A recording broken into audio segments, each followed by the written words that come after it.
Hello നമസ്കാരം, welcome back my YouTube channel.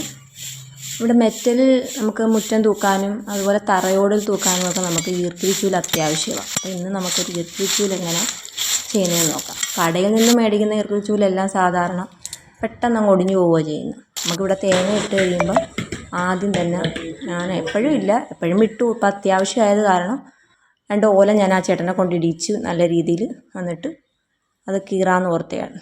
തെങ്ങെല്ലാം പോയി, 10-12 തെങ്ങുണ്ടായിരുന്നേ ഇവിടെ.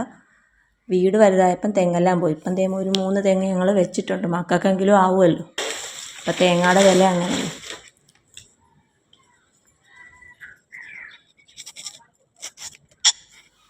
ഉമ്മ ഉണ്ടായിരുന്നപ്പം ഒരുപാട് ഓല ഉമ്മ ഇങ്ങനെ കീറി ഉമ്മ വൈകുന്നേരമൊക്കെ ഇരുന്ന് കീറി ഇങ്ങനെ വെക്കും. ഞാൻ അതിനകത്തുനിന്ന് കുറേശ്ശെ എടുത്ത് കുറേ നാൾ ഉപയോഗിച്ചിട്ടുണ്ട് ചൂല്. ഇപ്പം ശരിക്കും അതൊക്കെ ഓർക്കുമ്പോൾ വിഷമം വരും. ഇപ്പം നമുക്ക് എന്ത് മടിയാണ്.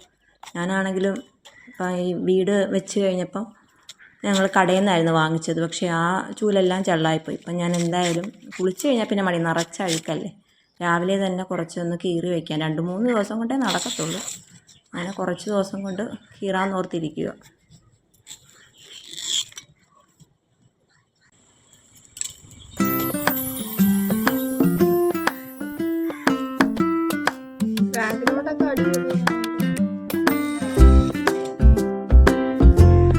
അങ്ങനെ 2-3 ദിവസത്തെ പ്രയത്നം കൊണ്ട് എൻ്റെ ചൂല് റെഡി ആയിട്ടുണ്ട്.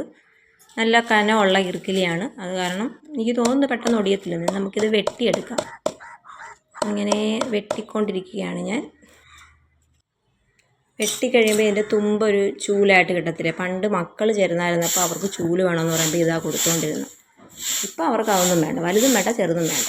അങ്ങനെ ഞാൻ എൻ്റെ ചൂല് വെച്ച് തൂത്തു. പക്ഷേ നല്ല ക്ലിയറായിട്ട് നല്ല ഇതായിട്ട് പോയി. നീളത്തിലെടുത്ത് കഴിഞ്ഞാൽ നമുക്കധികം ബുദ്ധിമുട്ടില്ലാതെ തൂത്തെടുക്കാൻ പറ്റും. അപ്പോൾ എൻ്റെ ചാനൽ ഇഷ്ടപ്പെട്ടാൽ എല്ലാവരും സബ്സ്ക്രൈബ് ചെയ്യുക, ലൈക്ക് ചെയ്യുക. താങ്ക്